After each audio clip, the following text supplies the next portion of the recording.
ಅದಕ್ಕೆ ನಾನು ಹೇಳ್ತಾ ಇದ್ದೀನಿ ಬಂಧುಗಳೇ, ಇವತ್ತು ರಾಜ್ಯದ ಹಿತ ಕಾಪಾಡುವಂಥವರು ಕೇವಲ ಆನುವಂಶಿಕವಾಗಿ ನಾನು ನಾಯಕತ್ವ ಬೇಕನ್ನುವಂಥದ್ದು ಈ ರಾಜ್ಯಕ್ಕೆ ಬೇಕಾಗಿಲ್ಲ.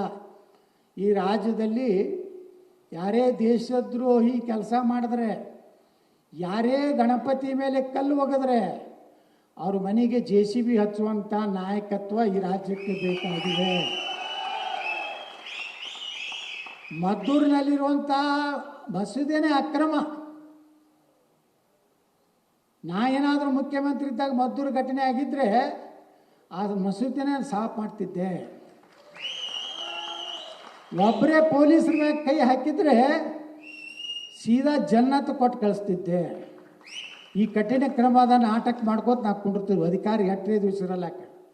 ಇವತ್ತು ಉತ್ತರ ಪ್ರದೇಶದ ಉದಾಹರಣೆ ತೊಗೊಂಡ್ರು. ನಮ್ಮ ಇಲ್ಲಿ ಒಬ್ಬರು ವಕ್ತಾರರು, ಉತ್ತರ ಪ್ರದೇಶದಲ್ಲಿರುವಂಥ ಮುಸ್ಲಿಮರ ಸಂಖ್ಯೆ ಇಡೀ ದೇಶದಲ್ಲಿ ಎಲ್ಲೂ ಇಲ್ಲ. ಆದರೆ ಇವತ್ತು ಯೋಗಿ ಆದಿತ್ಯನಾಥ್ರು ಏನದಾರಲ್ಲ, ಅವರು ಇಂಥವ್ರ ಮೇಲೆ ಕಠಿಣ ಶಿಕ್ಷೆ ತೊಗೊಂಡಿದ್ದರಿಂದ ಸುಮಾರು 8,000ಕ್ಕಿಂತ ಹೆಚ್ಚು ಎನ್ಕೌಂಟರ್ ಆಗ್ಯಾವ ಉತ್ತರ ಪ್ರದೇಶದಲ್ಲಿ. ಇವತ್ತು ಜೈಲಿನಲ್ಲಿರುವಂಥ ಕ್ರಿಮಿನಲ್ಸ್ ಏನು ಒಳಗದಾರಲ್ಲ, ಅವ್ರು ಜಾಮೀನು ಸಹಿತ ತೊಗೊಳಕ್ಕೆ ತಯಾರಿಲ್ಲ ಕೋರ್ಟಿಗೆ ಹೋಗಿ. ನಾವು ಜೈಲಿನಲ್ಲೇ ಆರಾಮದೀವಪ್ಪ, ಹೊರಗೆ ಹೋಗೋದು ಬೇಡ, ಹಿಂಗೆ ಭಯ ಬೇಕು ಒಬ್ಬ ಮುಖ್ಯಮಂತ್ರಿದು. ಒಬ್ಬ ಮುಖ್ಯಮಂತ್ರಿ ಅಂದರೆ ಪೊಲೀಸ್ ಇಲಾಖೆನ ಹೆಂಗೆ ಗಟ್ಟಿ ಇಡಬೇಕಂದ್ರೆ, ಹಿಂದೂಗಳಂತರೂ ಯಾರು ಈ ಜಗತ್ತಿನಾಗ ಯಾವುದಾದ್ರೂ ಒಬ್ಬ ಹಿಂದೂ ಭಯೋತ್ಪಾದಕರಿದ್ದಾರ? ಒಬ್ಬರೇ ಯಾರು AK-47 ಅಂದ್ಕೊಂಡು ನಮ್ಮ ಹಿಂದೂಗಳು ಎಲ್ಲರೂ ದಬ್ಬಾಳಿಕೆ ಮಾಡಿದ್ದಾರೆ?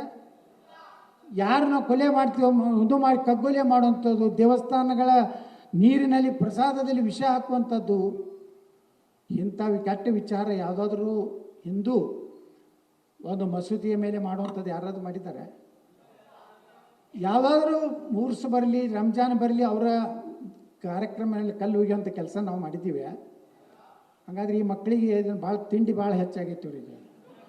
ನಮ್ಮ ಬಿಜಾಪುರ ಭಾಷೆದಾಗ ಹೇಳೋದು ಅಂದ್ರೆ ತಿಂಡಿ ಭಾಳ ಹೆಚ್ಚಾಗೈತೆ.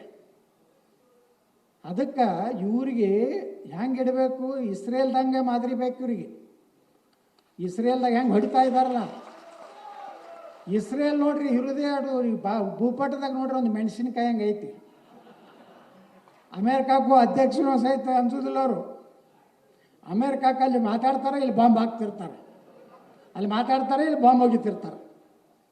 ಅವ್ರಿಗೆ ಗೊತ್ತೈತಿ ಇವ್ರು ಎಂದೂ ಸುಧಾರಿಸೋದಿಲ್ಲ. ಈ ಸುಳ್ಳು ಮಕ್ಕಳು ಹಿಂಗೆ ಹೊಡಿಬೇಕು.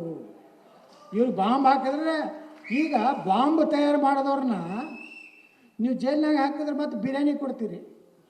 ಒಮ್ಮೆ ಅವ್ರಿಗೆ ಬಾಂಬ್ ಕಟ್ಟಿ ಹೊಡೆದು ಬಿಡ್ಬೇಕು. ಅವ್ರನ್ನೇ ಒಂದು ಚೌಕನಾಗ ನಿಂದ್ರಿಸಿ, ಯಾಕಂದ್ರೆ ಅವ್ರ ಧರ್ಮ ಹಂಗೆ ಹೇಳ್ತೈತಿ. ಕೈ ಇದೇನು ಕಳ್ಳತನ ಮಾಡಿದ್ರೆ ಕೈ ಕಡಿಬೇಕು, ಅತ್ಯಾಚಾರ ಮಾಡಿದ್ರೆ ದೊಡ್ಡ ಬೀದಿಯಲ್ಲಿ ನಿಲ್ಲಿಸಿ ಕಲ್ಲು ಹೋಗೋದು ಸಾಯಿ ಹೊಡಿಬೇಕು. ಆ ಕಾನೂನಿಗೆ ಅವ್ರು ತಯಾರಿಲ್ಲ. ಈ ದೇಶದ ಸಂವಿಧಾನಕ್ಕೆ ಗೌರವ ಕೊಡೋದಿಲ್ಲ. ನೋಡ್ರಿ, ಅಲ್ಲೆಲ್ಲಿ ಕಾಶ್ಮೀರದಲ್ಲಿ ಒಂದು ಹಜರತ್ ಬಾಲ್ ಅಂತ ಒಂದು ಮಸೀದಿಯನ್ನು ಪುನರ್ ನಿರ್ಮಾಣ ಮಾಡಿದ್ರು.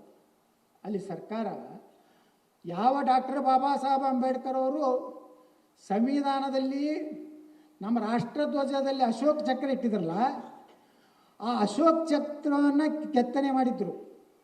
ಅಲ್ಲಿ ಮತಾಂಧ ಮುಸಲ್ಮಾನರು ಅಶೋಕ ಚಕ್ರವನ್ನು ಕಲ್ಲಿನಿಂದ ಜಜ್ಜಿ ಅದನ್ನು ನಾವು ಒಪ್ಪುವುದಿಲ್ಲ, ಇದನ್ನು ಅಶೋಕ್ ಚಕ್ರನೇ ಒಪ್ಪುವುದಿಲ್ಲ, ಸಂವಿಧಾನವನ್ನೇ ಒಪ್ಪುವುದಿಲ್ಲ ಅಂದಾಗ ನಮ್ಮ ಅಯೋಗ್ಯ ನಾಲಾಯಕ ಕೆಲವೊಂದು ಹಿಂದೂ ನಾಯಕರು ಮತ್ತು ದಲಿತ ಮುಖಂಡರು ಏನದು ಭೀಮ್ ನೇಮ್ ಬಾಯಿ ಎಂದರೆ ಅವ್ರು ಅಣ್ತಮ್ಮರಾಗ್ಲಿಕ್ಕೆ ಸಾಧ್ಯತೆ?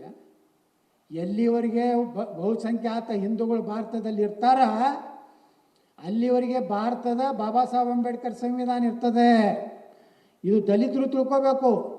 ಎಂದು ಹಿಂದೂಗಳು ಅಲ್ಪಸಂಖ್ಯಾತರಾಗ್ತಾರೆ, ಈ ದೇಶದಲ್ಲಿ ಭಾರತದ ಸಂವಿಧಾನ ಇರುವುದಿಲ್ಲ, ಮುಸ್ಲಿಮರ ಶರಿಯಾ ಕಾನೂನು ಜಾರಿ ಆಗ್ತದೆ. ಇದನ್ನು ನಮ್ಮ ದಲಿತರು ತಿಳ್ಕೋಬೇಕು. ದಲಿತರು ಅವರು ಏನು ಹೋರಾಟ ಮಾಡಿದ್ರು, ಹಿಂದೂಗಳ ಜೊತೆ ಹೋರಾಟ ಮಾಡಿದ್ರು, ಒಂದಿಲ್ಲ ಒಂದು ದಿವಸ ಹಿಂದೂಗಳು ಎಲ್ಲ ರೀತಿಯಿಂದ ಮನಸ್ಕರಿಗೆ ಅವ್ರ ಜೊತೆ ಒಂದಾಗ್ತಾರೆ ಹೊರತು ಮುಸ್ಲಿಮರು ಯಾವುದೇ ನಿರ್ದಯವಾಗಿ ನಮ್ಮ ಜೊತೆಗೆ ಆಗೋದಿಲ್ಲ.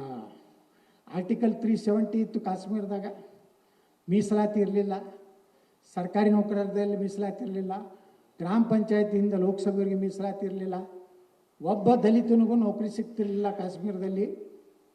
ಯಾರೂ ಅದನ್ನು ಕೇಳೇ ಇಲ್ಲ. ಅಲ್ಲಿ ಆರ್ಟಿಕಲ್ 370 ಇರೋದ್ರಿಂದ ಎಲ್ಲ ಜನರಲ್ಲೇ, ಎಲ್ಲ ಮುಸ್ಲಿಮರೇ. ಒಂದು ಪೌರ ಕಾರ್ಮಿಕ ಕಸ ಹುಡುಗವ ಸಹಿತ ಮುಸ್ಲಿಮ್. ಅವ ಏನು ಮಾಡ್ತಿದ್ದ, ಪೌರ ಕಾರ್ಮಿಕ, ಅವನಿಗೆ 30-40 ಸಾವಿರ ರೂಪಾಯಿ ಸಂಬಳ ಬರ್ತಿತ್ತು. ಅವ 10,000 ಕೊಟ್ಟು ದಲಿತರನ್ನ ಹೆಣ್ಣು ಮಕ್ಕಳನ್ನ ಕಸ ಹುಡಿಸಲಿ ಇಟ್ಟು 30,000 ಅವ ತೊಗೊತಿದ್ರು, ಆಕೆ ಆ ಹೆಣ್ಮಗಳು ತೊಗೊತಿದ್ದಳು. ಯಾವಾಗ ನರೇಂದ್ರ ಮೋದಿಯವರು ಆರ್ಟಿಕಲ್ 370 ತೆಗೆದ್ರಲ್ಲ, ಇವತ್ತು ಗ್ರಾಮ ಪಂಚಾಯತಿಯಿಂದ ಲೋಕಸಭೆಯವರಿಗೆ ಇವತ್ತು SC ST ಜನಾಂಗದವರು ಇವತ್ತು MLA MP ಆಗಲಿಕ್ಕೆ ಸಾಧ್ಯ ಆಗಿದೆ. SC ST ಜನಾಂಗದವರು ಇವತ್ತು ಸರ್ಕಾರಿ ನೌಕರಿಯಲ್ಲಿ ಸೇರ್ಲಿಕ್ಕೆ ಕಾರಣ ಆಗಿದೆ. ಅದೇ ಅಂಬೇಡ್ಕರ್ ವಿಚಾರವನ್ನು ಇವತ್ತು ನರೇಂದ್ರ ಮೋದಿಯವರು ಇವತ್ತು ತಂದಿದ್ದಾರೆ. ಬಂಧುಗಳೇ, ಇದೆಲ್ಲ ತಿಳ್ಕೊಂಡು ನಾನು ಇಷ್ಟೇ ವಿನಂತಿ ಮಾಡ್ಕೋತೀನಿ.